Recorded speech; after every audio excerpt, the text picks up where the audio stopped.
সুপ্রিয় দর্শক, বাংলাদেশের রাজনীতির ইতিহাসে আরেকটি অন্ধকার অধ্যায়ের শুরু কি তাহলে সামনে? সাবেক প্রধানমন্ত্রী শেখ হাসিনার বিরুদ্ধে মানবতাবিরোধী অপরাধের মামলার রায় ঘোষণার আগ মুহূর্তে বাংলা রাজনৈতিক চরম উত্তেজনা। আর ঠিক এই মুহূর্তেই তার ছেলে সজীব ওয়াজেদ জয়ের বক্তব্য যেন বিস্ফোরক। তিনি বলেছেন, নিষেধাজ্ঞা বহাল থাকলে নির্বাচন ঠেকিয়ে দেব, সহিংসতা হবে। একজন সাবেক প্রধানমন্ত্রীর ছেলে যখন আন্তর্জাতিক মিডিয়ায়, আপনি জানেন যে রয়টার্সে সে একটা বক্তব্য দিয়েছে এবং সেখানে বলেছে সে exclusive, head of Hasina court verdict son warns Bangladesh violence if party bans says. এখানে উনি স্পষ্টভাবে উল্লেখ করেছেন যে তখন এই বিষয়টাতে আমরা ধরতে পারি যে একটি সশস্ত্র উত্তেজনার সরাসরি পূর্বাভাস হয়ে দাঁড়াচ্ছে। আজকের ভিডিওতে আমরা বিশ্লেষণ করব এই বক্তব্যের রাজনৈতিক ব্যাখ্যা কি, কেন বিশেষজ্ঞরা বলছেন armed confirmation if possible, and রায় ঘোষণা আগে দেশে কি সত্যি গৃহযুদ্ধের দোরগোড়ায়, বা আমরা কি আসলে গৃহযুদ্ধের দোরগোড়ায় যাচ্ছি কিনা। এর বক্তব্যের মাধ্যমে জয়ের এই বক্তব্য আসলে কোন নির্দেশনা দিচ্ছে সেটাকে আমরা একটু জানার বোঝার চেষ্টা করব। রয়টার্সের দেওয়া সাক্ষাৎকারে জয় যেটা বলেছেন, আমার যা দরকার তাই করব, সহিংসতা মুখোমুখি সংঘর্ষে করাবে। এটা কি শুধু রাজনৈতিক ভাষণ নাকি একটি বড় সংঘর্ষের প্রস্তুতির রাজনৈতিক বার্তা? বিশ্লেষকরা বলছেন এই বক্তব্য তিনটি জিনিসকে স্পষ্ট করে। এক, আওয়ামী লীগ নিজেদেরকে পুনর্গঠিত করছে, নেতারা ছড়ানো গঠন ভেঙে যায়নি, গ্রামে গঞ্জে দলীয় কমিটি এখন সক্রিয় হয়েছে এবং তারা নিষেধাজ্ঞার অস্তিত্বকে সংকট হিসেবে দেখছে। দুই, দলের বেস থেকে চাপ বাড়ছে, প্রতিশোধ নিতে হবে। গত বছর বিক্ষোভে 1400 মানুষ নিহত হয়েছিল, জাতিসংঘের তথ্য অনুযায়ী এটা বলেছে, কিন্তু আমরা জানি যে এখানে সরকার যেটা বলেছে সেখানে 450 থেকে 500, বাকি যারা মারা গিয়েছে তারা সবাই হচ্ছে আওয়ামী লীগের লোক এবং পুলিশ। এবং পুলিশ যে 3200 মারা গিয়েছে সেই 3200 পুলিশের হিসাব কিন্তু ইউনূস এখনো দেয়নি। অনেকে যে আওয়ামী লীগের যে কর্মী তারা যেটা মনে করছে যে আমরা তো মরেছি, শাস্তি তাদেরও পেতে হবে, সুতরাং আমাদের প্রতিশোধ নিতে হবে। প্রতিশোধ নেওয়াটা এখন কর্মীদের কাছ থেকে দাবি উঠে এসেছে। নির্বাচন ঠেকানো মানে সংঘর্ষে যাওয়া। নির্বাচন ঠেকানো যখন শান্তিপূর্ণ হবে না, একটা রাস্তা দখল, রেল লাইন কাটা, সরকারি স্থাপনায় হামলা, সবই জড়িত বা সবই কিন্তু সংঘর্ষের মধ্যে পড়ে। সোজা কথা, জয় যা বলেছেন সেটা রাজনৈতিক বিবৃতি নয়, এটা একটা মোবিলাইজেশন কল বলা চলে। দ্যাট মিনস আওয়ামী লীগের নেতাকর্মীদের কাছে একটা মেসেজ যে প্রস্তুতি নেওয়ার জন্য, যে কোনো বিষয়ের জন্য বা যে কোনো ঘটনার জন্য প্রস্তুতি তারা নেওয়ার জন্য কিন্তু সে সবাইকে আহ্বান করছে। অন্তর্বর্তী সরকারের মুখপাত্র হিসাবে বলেছেন, রায় রাজনৈতিক নয়, স্বচ্ছ। কিন্তু আমরা কিন্তু যেটা জানি যে এই রায়টা হচ্ছে একটা ক্যাঙ্গারু রায়, মানে পূর্ব নির্ধারিত, বা আমরা সবাই জানি, পৃথিবীর সকল মানুষই জানে যে এই রায়ে কি দেওয়া হবে। জাস্ট এটা খালি আজকে কিন্তু এটা মঞ্চস্থ হয়েছে। কিন্তু আপনি ভাবুন, যখন বিচার লাইভে দেখানো হয় এবং মানে তখন জনগণ 50% নিশ্চিত এটা নিজেই বিস্ফোরক। মানে এটা কিন্তু একদম দিনের আলোর মতো স্পষ্ট যে এই রায়টা যে সাজানো, এটা এখন একটা কোলের বাচ্চা যে সেও কিন্তু এই কথাটা বলে বেড়াচ্ছে। ঢাকার ভিতরে গত 7 দিনে যে লক্ষণগুলো দেখা গেছে সেগুলো হচ্ছে ব্যাপক বিস্ফোরণ হয়েছে, একাধিক বাসে আগুন, বিক্ষোভকারীদের সংঘর্ষ, মানে বিভিন্ন জায়গাতে বিজিবি মোতায়েন, জনসমাবেশে যে নিষেধাজ্ঞা। বাংলাদেশ যখন বিজিবি, পুলিশ, র্যাব একসঙ্গে নেমে আসে তখন বুঝতে হবে পরিস্থিতি আসলে আনস্টেবল। তার মানে সে দিকেই যাচ্ছে দেশ, সেটা কিন্তু এখন মোটামুটি তার নমুনা কিন্তু আমরা দেখছি যে সারা বাংলাদেশে যে ঘটনা হয়েছে, ঢাকা শহরের যে অবস্থা দেখেছি আমরা বিভিন্ন ছবি বা মাধ্যমে যে ছবিগুলো দেখেছি, যে যথেষ্ট পরিমাণে অ্যাক্টিভ শাটডাউন বা ফলপ্রসূ শাটডাউন কিন্তু হয়েছে এবং বিভিন্ন ধরনের ভ্যান্ডালিজম বা বিভিন্ন ধরনের সংঘর্ষ কিন্তু আমরা দেখতে পাচ্ছি। জয় বলেছেন, আমার মা ভারতে সম্পূর্ণ নিরাপদ আছে। এটি একটি লাইন বিশ্লেষকদের চোখে লাল সংকেত, কারণ ইতিহাস বলছে যে দলের শীর্ষ নেতৃত্ব বিদেশে নিরাপদ আশ্রয় থাকে সেই দল সংঘর্ষের মাধ্যমে আরো জোরে নামে বা নামতে পারে। যেমন 1971, 1990 সালে শ্রীলঙ্কা, 2007 সালে কেনিয়া, সব ক্ষেত্রে কিন্তু একই প্যাটার্ন।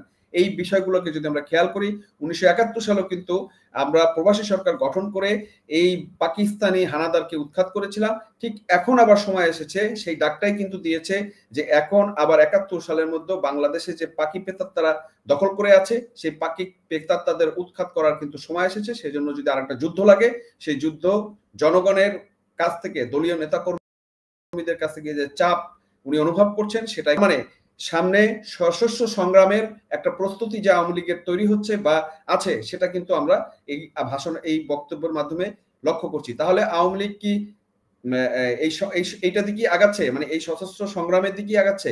হ্যাঁ, জয় ইতিমধ্যে ঘোষণা দিয়েছেন, সারা দেশে বিক্ষোভ চলবে, আরো আরো এটা বাড়বে এবং দিনের পর দিন আওয়ামী লীগ বাড়বে এবং আওয়ামী লীগ ছাড়া কোনো নির্বাচন হতে দেওয়া হবে না।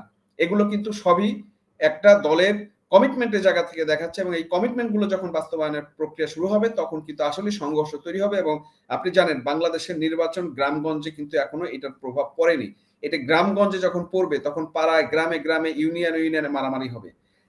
মানে কাকে আপনি কোথায় আটকাবেন? কোথাও আটকানোর সুযোগ নেই। বিশ্লেষকরা বলতেছে যে বাংলাদেশে এখন 5 ধাপের মধ্যে 3য় ধাপে রয়েছে, মানে রাজনৈতিক অস্থিরতা, mass protest, step versus opposition confirmation, এবং বাংলাদেশ এখনই আছে এরকম একটা জায়গায় ধারায় আছে। তারপর হচ্ছে যেটা হচ্ছে গেরিলা ধাঁচের হামলা বা গেরিলা ধাঁচের যুদ্ধ, এরকম কিছু হতে পারে।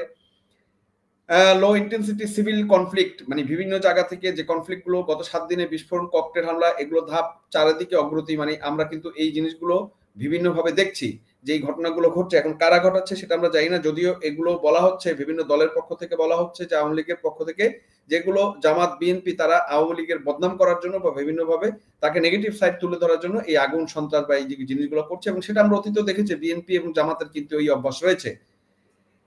দেশব্যাপী অবরোধ, জয় যে ঘোষণা দিয়েছেন, প্রতিবাদ বাড়বে, ঢাকা শহর অবরুদ্ধ হতে পারে। ইতিমধ্যে বিভিন্ন জায়গাতে আপনারা দেখেছেন যে ঢাকার চারিদিক, কিন্তু ঢাকা শহরেও কিছু চলাচল হলো, কিন্তু ঢাকার বাইরের দিক মুখগুলোতে কিন্তু যথেষ্ট পরিমাণ আওয়ামী লীগ ব্লকেট দিয়েছে এবং গাছ ফেলে বা বিভিন্ন ভাবে সেইগুলোকে কিন্তু পুলিশ বা সেনাবাহিনী আটকাতে পারেনি, বরং তারা নীরব চেয়ে চেয়ে দেখেছে। এই জিনিসগুলো কিন্তু আমরা খেয়াল করেছি।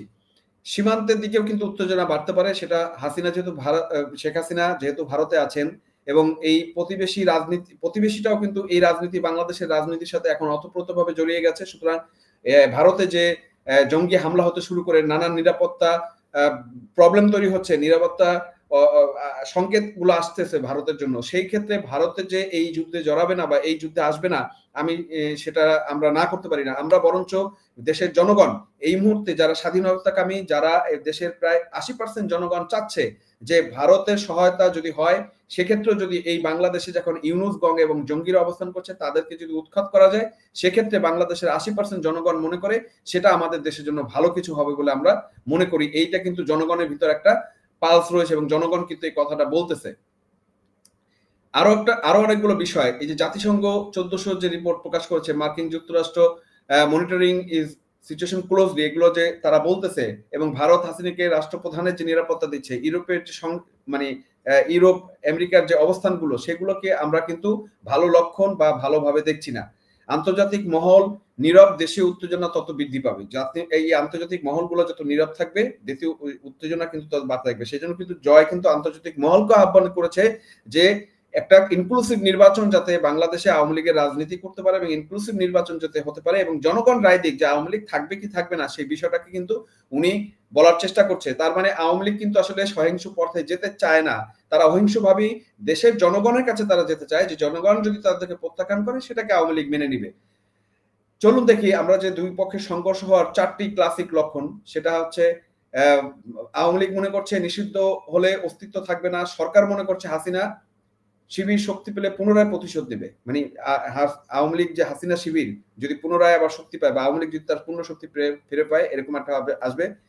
নেতৃত্বে নিরাপদ আশ্রয়ের যে ব্যাপারটা আছে, শেখ হাসিনা যেহেতু নিরাপদে ভারতে অবস্থান করছেন, মাননীয় প্রধানমন্ত্রী সেখানে নিরাপদ এবং প্রধানমন্ত্রী মর্যাদায় উনি আছেন, এটা সংঘর্ষের আগে একটা বড় নির্দেশক। রাস্তায় যে সহিংসতা হচ্ছে, বিভিন্ন ধরনের এই ভ্যান্ডালিজম, বোম বিস্ফোরণ, আগুন, সন্ত্রাস, একাধিক প্রতিষ্ঠানে যে আগুন দেওয়া দিয়ে হচ্ছে, এই জিনিসগুলো কিন্তু আসলে দেশকে ভায়োলেন্সের দিকে নিয়ে যাচ্ছে, সেই কথাটা কিন্তু জয় বলার চেষ্টা করছে। আইন শৃঙ্খলা বাণিজ্য অতিরিক্ত নিয়োগ করা হয়েছে, সেটাও কিন্তু এক ধরনের ইন্ডিকেশন দিচ্ছে যে সামনে আসলে অবস্থাটা আরো খারাপ যাচ্ছে। তার মানে আস্তে আস্তে আমরা রাজনৈতিক পরিস্থিতি খুব জটিলতার দিকে যাচ্ছে এবং সেখান থেকে যে যুদ্ধ পরিস্থিতি যাবে না সেটা আমরা বলতে পারতেছি না, সেটা যুদ্ধ পরিস্থিতি যেতেও পারে। অনেকে বলছেন যে এটি একটি ইতিহাসে পুনরাবৃত্তি হতে পারে, যেমন আরব স্প্রিং, শ্রীলঙ্কার জনবিপ্লব এবং থাইল্যান্ডে গণঅভ্যুত্থান। এসব ক্ষেত্রে কিন্তু কমন প্যাটার্ন, বিচার প্রক্রিয়া নিয়ে অভিযোগ আছে, সরকার বনাম বিরোধী দলের সংঘর্ষ আছে, তৃতীয় শক্তির হস্তক্ষেপ আছে, নেতা বিদেশে থেকে অবস্থান করে যুদ্ধ পরিচালনা করেছেন, জনগণের আবেগ চরমে ওঠে এবং জনগণ, এই বাংলাদেশের জনগণ এখন যত বলতেছে যে আগেই ভালো ছিলাম এবং সাধারণ মানুষের মনে বা অর্থনৈতিক অবস্থায় যে নাবিশ্বাস উঠেছে সেটা সেটা সেটা আমরা কিন্তু লক্ষ্য করছি এবং সুতরাং সাধারণ মানুষও চাচ্ছে যে আওয়ামী লীগ যদি এরকম একটা স্টেপ নেয় সেক্ষেত্রে কিন্তু তারা তার পাশে দাঁড়াবে এবং সেটার লক্ষণ কিন্তু আমরা 13ই নভেম্বর এই যে আজ গতকালকে যে রায়ের সময় যে সারা বাংলাদেশে যে শাটডাউনের যে পরিস্থিতি যে অবস্থা আমরা দেখেছি জনমানুষের সমর্থন দেখেছি সেখান থেকে কিন্তু আমরা এই কথাটা স্পষ্ট বলতে পারি। এই মুহূর্তে বাংলাদেশে যে স্তর দাঁড়িয়েছে একটি শান্তি এবং রক্তক্ষয়ী সংঘর্ষের সংযোগস্থল, জয়ের বক্তব্য একটি সম্ভাব্য রাজনৈতিক বিস্ফোরণের ইঙ্গিত, সরকারের অবস্থান কঠোর, উভয় পক্ষ পিছু হচ্ছে না। বিশ্ব যেটা দেখছে যে বাংলাদেশ অপেক্ষা করছে এই যে রায়টা হলো এই রায়ের পরে কিন্তু এখন আসলে আওয়ামী লীগকে পিঠ একবার দেয়ালে ঠেকে গেছে। এখান থেকে যে ঘুরে দাঁড়ানো সেটার ক্ষেত্রে কিন্তু এই যে আহ্বান এবং একটা দেশটা যে সংঘাতের দিকে যাওয়া এর মানে এটা না যে সশস্ত্র যুদ্ধে পরিণত হবে, তবে সশস্ত্র যুদ্ধে যে পরিণত হবে না বা একটা গৃহযুদ্ধের দিকে যে দেশ যাবে না সেটা কিন্তু আমরা উড়িয়ে দিতে পারি না। কিন্তু আমরা কিন্তু নমুনাটা এবং ইউনূসের যে প্যাটার্ন এবং ইউনূসের যে কার্যকলাপ, এই পিচাসের যে কার্যকলাপ তাতে সে বাংলাদেশ ধ্বংস হলো তার কিছু আসে চায় না, সে ক্ষমতা চায় এবং সে ক্ষমতাকে আঁকড়ে ধরে থাকতে চায় এবং সে একদমই করে এই আওয়ামী লীগকে রাজনীতির বা নির্বাচনের বাইরে রেখে যে রাজনীতি করার চেষ্টা করছে তার ভবিষ্যৎ কিন্তু বাংলাদেশে নিশ্চিতভাবে একটা গৃহযুদ্ধ সামনে অবস্থান করছে বিদেশি দেখতেছি। তো সুপ্রিয় দর্শক আপনারা কি মনে করেন, আপনারা কি সেই যুদ্ধ দেখছেন কিনা এবং সেই যুদ্ধ যদি হয় তাহলে আপনার অবস্থান কি হবে সেটা কমেন্ট করে অবশ্যই জানাবেন এবং আমাদের চ্যানেলের সাথে থাকবেন। ধন্যবাদ সবাইকে।